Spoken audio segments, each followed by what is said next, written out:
నన్నయ్య యొక్క చివరి పద్యంలోని వర్ణననే కొనసాగిస్తూ ఎర్రన సూర్యోదయాన్ని వర్ణించాడు. ఇది ఎర్రన భారతాంధ్రీకరణలో మొదటి పద్యం. ఈ పద్యంలో శారద రాత్రుల వర్ణనతో పాటు ముందు ముందు దుర్యోధనాదులకు సంభవించే పరాభవాలు సైతం గర్భితంగా ఉన్నట్లు పండితులు అంటారు. స్ఫురదరుణాం సురాగరుచి ఒంపిరివోయి నిరస్త నీరదావరణములై. స్ఫురదరుణాం సురాగరుచి ఒంపిరివోయి నిరస్త నీరదావరణములై.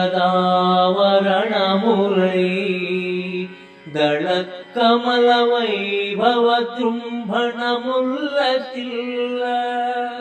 దళకమల వైభవ జృంభణముల్లసిల్ల. మధురతర హంస సారస మధురత నిస్వనముల్ సెలంగగా. గరము వెలింగే మధురతర హంస సారస మధురత నిస్వనముల్ తెలంగగా. రము వెలింగే వాసరముఖంబులు శారదవేళ చూడగం.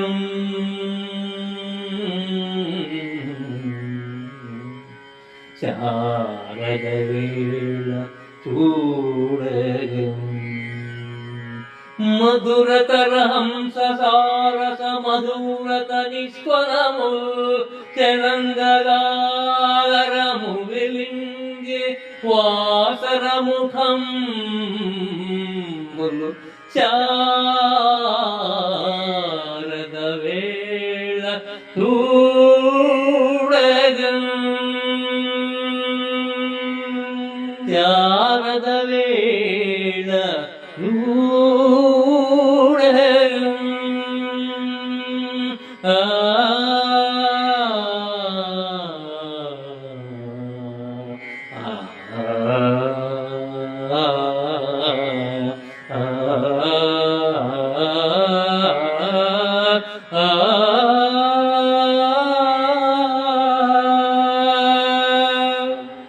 శరత్కాలంలో సూర్యోదయ సమయాలు కనుల పండుగగా శోభిల్లాయి.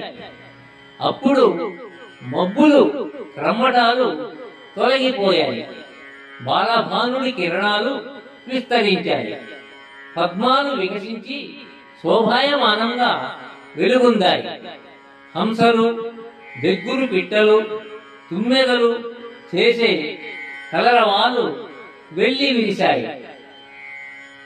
సూర్య ప్రకాశాతిశయాన్ని వర్ణిస్తూ మబ్బులు, విచ్చుకునే తామరలు, తెల్లవారే వేళల్లో పక్షులు, తుమ్మెదలు చేసే మధుర నాదాలు, వీటితో కళ్ళకు చెవులకు విందు చేశాడు ఎర్రన.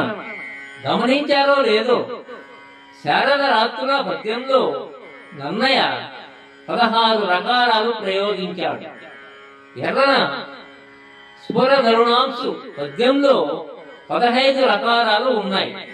నన్నయ్య ఎక్కడ వదిలిపెట్టాడో అక్కడే అదే శారద రాత్రిలో అదే శైలిలో ఎర్రన ప్రారంభించి అరణ్య పర్వశేష భాగాన్ని నన్నయ్యే రచించాడా అన్నట్లుగా నాటకీయ శైలిలో ముగించాడు.